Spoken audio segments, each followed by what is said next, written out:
उम्मीद है आपको बहुत इंतज़ार नहीं करवाया क्योंकि लास्ट क्लास में हमने बात किया था नक्षत्र के ऊपर। तो आज हम बात करेंगे वैदिक, क्योंकि मैंने कहा था कि हम नक्षत्र, वैदिक और लाल किताब के ऊपर पहले शुरू करने वाले हैं और धीरे धीरे हम और डिफरेंट सेगमेंट को टच करेंगे, उसके ऊपर बात करेंगे, उसके ऊपर एनालिसिस करेंगे।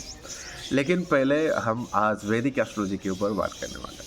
तो एक्चुअली पहले सवाल आता है कि वैदिक एस्ट्रोलॉजी क्या है। पहले एस्ट्रोलॉजी क्या है, फिर तो हम वैदिक के ऊपर जाएंगे कि बहुत सारी ये नाड़ी एस्ट्रोलॉजी है, वैदिक है, लाल किताब, बहुत सारी चीज़ें।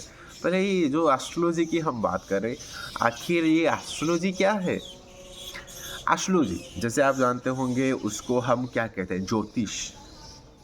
ठीक है, तो पहले जानते हैं कि ज्योतिष क्या है। ज्योतिष, ज्योतिष में क्या है, ज्योति, ज्योति मतलब क्या है, लाइट। आप क्या हो, आप सुन जाने होंगे कि आंखों की ज्योति चली गई, आंखों की ज्योति चली गई है। ठीक है, तो आप जानते हैं 4 प्रकार के वेद हैं, ऋग्वेद, यजुर्वेद, अथर्ववेद और सामवेद। तो ज्योतिष को वेद का नेत्र कहा गया है। तो नेत्र क्या करता है आपको, नेत्र करता है आपको रास्ता दिखाता है। अगर आपके पास आंखें नहीं होंगी तो फिर आपको सही रास्ता चूज करने में दिक्कतें आएंगी। आपको कहाँ पर जाना है, आपको क्या करना है, आपको कैसे करना है। ठीक है, तो ज्योतिष वही चीज़ आपको कहता है कि आपको लाइफ में क्या करना है, क्या करना है, कैसे करना है, क्या चीज़ है, सारी चीज़ें बताती है। क्योंकि उसी ज्योतिष में नक्षत्र आते हैं, प्लैनेट्स आते हैं, हाउसेस आते हैं। तो फिर आपका जन्म किस नक्षत्र में हुआ है, क्या हुआ है, फिर उस वजह से आपको क्या करना चाहिए, ये सारी चीज़ें आपको ज्योतिष समझाती है। तो इसी वजह से ज्योतिष को वेद का नेत्र कहा गया है। तो इसी वजह से तो जो हम पढ़ रहे हैं वैदिक एस्ट्रोलॉजी, जिनको जो पाराशर जी ने लिखा है, ठीक है, तो बहुत सारे भृगु ऋषि है, तो बहुत सारी चीज़ें हैं। लेकिन हम जो वैदिक के ऊपर बात कर रहे हैं तो फिर जो सबसे ज़्यादा पॉपुलर है बृहद पराशर होरा शास्त्र। ठीक है, तो आज हम उसी पाराशर जी की लिखी हुई जो उन्होंने ज्ञान दिया है उसके ऊपर, जो अभी वैदिक एस्ट्रोलॉजी जो सारी चीज़ें चल रही, तो उसके ऊपर हम बात करेंगे।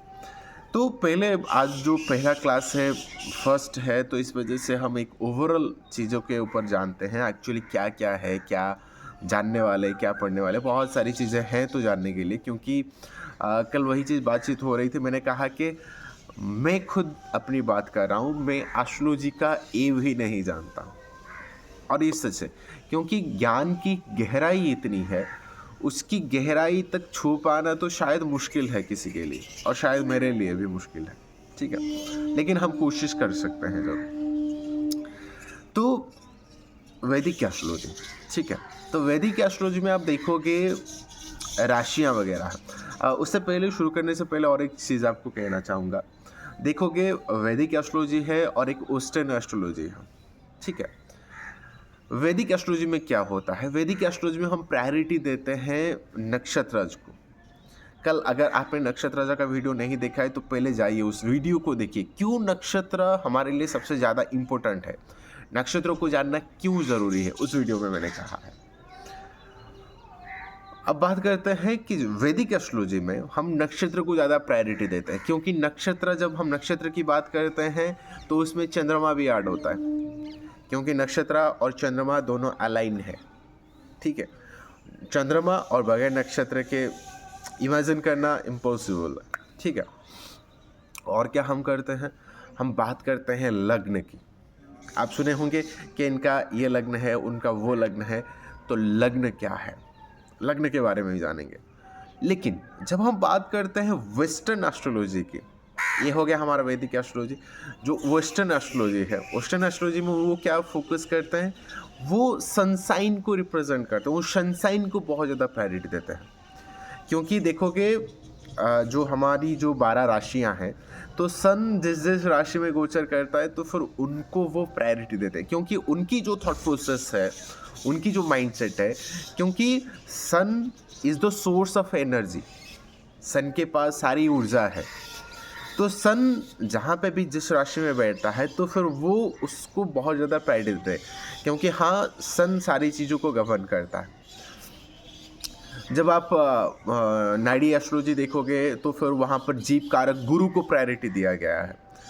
जब हम वैदिक एस्ट्रोलॉजी की बात करते हैं तो फिर यहाँ पर लग्न को प्रायोरिटी दिया गया है। लग्न यानी कि क्या है, मैं आपको सिंपल से समझा देता हूँ, आप समझ जाओगे लग्न आखिर क्या है।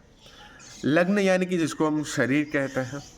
तो लग्न कैसे पता चलता है कि लग्न आखिर क्या है, किसका कैसा लग्न हो सकता है, क्या नहीं, ठीक है। जैसे आप देखोगे जब सुबह सुबह होती है, ईस्ट डायरेक्शन में सूर्य का उदय होता है, ठीक है। बिल्कुल उसी तरह जिस टाइम पे आपका जन्म हो रहा है, ध्यान से सुनिएगा, जिस टाइम पे आपका जन्म हो रहा है, हो सकता है किसी का सुबह सुबह जन्म हो जाए, किसी के 12 बजे जन्म हो जाए, किसी के 4 बजे जन्म हो जाए, या फिर किसी के रात बजे जन्म होता है, ठीक है। सपोज मान लो किसी को शाम के टाइम पे किसी का जन्म हुआ है, ठीक है। लेकिन शाम के टाइम पे आप क्या देखोगे, सूर्य आ जाएगी वेस्ट डायरेक्शन में। अगर इस टाइम पे आपका जन्म, यानी कि आप यहाँ पर हो, इस टाइम पे आपका जन्म होता है, तो अगर सुबह सुबह होता है सूर्य देखोगे इस डायरेक्शन में, लेकिन शाम होते होते सूर्य आ जाएगा वेस्ट डायरेक्शन को। Got it. उस टाइम पे सपोज आपका शाम हो रहा है, इस टाइम पे आपका जन्म हुआ है, तो फिर देखो ईस्ट डायरेक्शन में कौन सी राशि आ रही है, ठीक है। क्योंकि आप जानते हैं सूर्य हर महीने एक एक राशि में चलते हैं, ठीक है।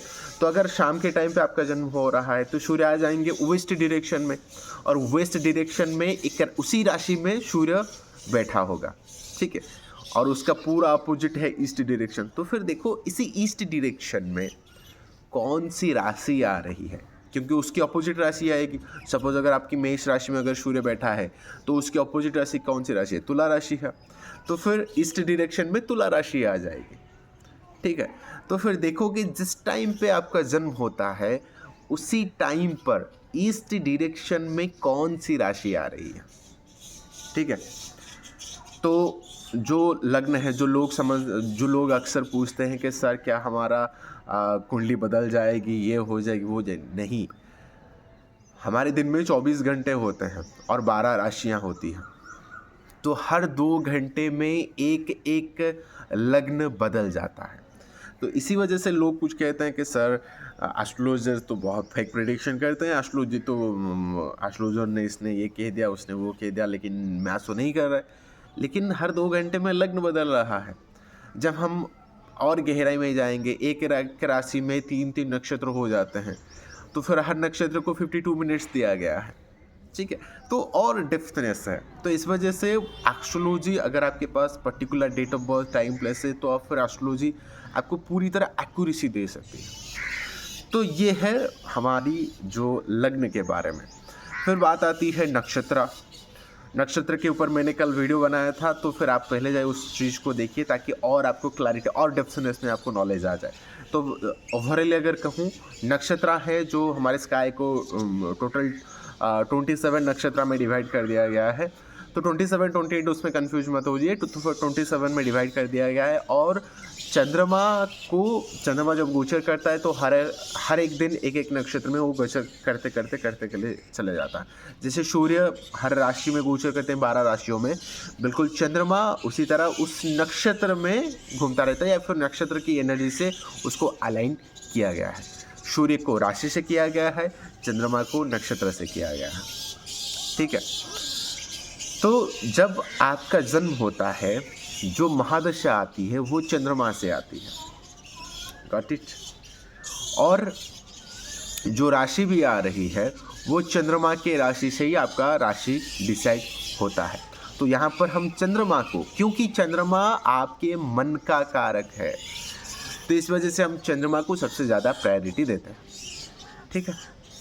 तो बताइए, कमेंट करके जरूर बताइए। जो लोग भी वीडियो देख रहे हैं, मैं आपको सबको कहता हूं, तो फिर आप कमेंट करके बताइए कि आपकी कौन सी राशि, कौन सा नक्षत्र है। अगर आपको कुछ आइडिया है तो बिल्कुल कमेंट करके हमें ज़रूर बताइएगा, ठीक है।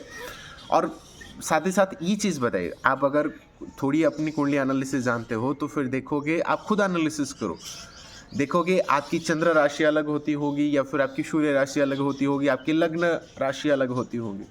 तो ये डिफ्रेंशिएट किया गया है, ठीक है, ताकि आप चीज़ों को समझ सकते हो जो। तो वैसे वैदिक के ऊपर बहुत सारी चीज़ें हैं, बहुत डेप्थनेस है, लेकिन और साथ साथ और एक चीज़ क्या है, 9 प्लैनेट्स आ जाते हैं और 12 भाव आ जाते हैं। 9 प्लैनेट्स आप जानते हैं, सूर्य, बुध, शुक्र, उसके बाद गुरु, मंगल, शनि, राहु, केतु और चंद्रमा, शायद हो गए 9 प्लैनेट। और रही कि 12 भाव होते हैं, फर्स्ट हाउस सेकंड हाउस करके 12 भाव होते हैं। तो हर एक हाउस को कुछ ना कुछ मतलब काम दिया गया है कि वो ये सारी चीज़ों को रिप्रेजेंट करेगा। जब हम वो चीज़ पढ़ेंगे तो फिर उसके ऊपर हम बात करेंगे। तो ये सारी चीज़ें होती हैं। तो 12 राशियाँ होती है, 12 भाव होते हैं, 9 प्लैनेट्स होते हैं, ठीक है। तो इनमें से ही कहीं ना कहीं ये जो वैदिक एस्ट्रोलॉजी है तो इन सारी चीज़ों को डील करता है, और इसको लेके ही उसमें नक्षत्र भी आ जाते हैं, तो उसको लेके ही ये सारी प्रेडिक्शन वगैरह दी जाती है। चीज़ें इतनी हैं लेकिन गहराई बहुत ज़्यादा है। तो हम धीरे धीरे करके फिर आगे चले। ये इंट्रोडक्शन क्लास था, बेसिक था, शायद इससे आप चीज़ों को समझ सकते हो, और धीरे धीरे करके हम आगे बढ़ते चले जाएंगे, और बहुत सारी चीज़ें हैं जानने के लिए। तो ठीक है, उम्मीद है आपको पसंद आया होगा। जैसे मैं कहता हूँ कि मैं सीरियस वे में नहीं पढ़ाता हूँ, मस्ती करेंगे, फ़न करेंगे, मजाक मस्ती के साथ ही पढ़ाई करेंगे, ताकि और अच्छा लगे और चीज़ों को आप अच्छे से समझ सकते हो, ठीक है। तो see you in the next video, bye bye. और कैसा लगा कमेंट करके ज़रूर बताइए, और साथ ही साथ चैनल को लाइक शेयर कमेंट सब्सक्राइब जरूर करिए।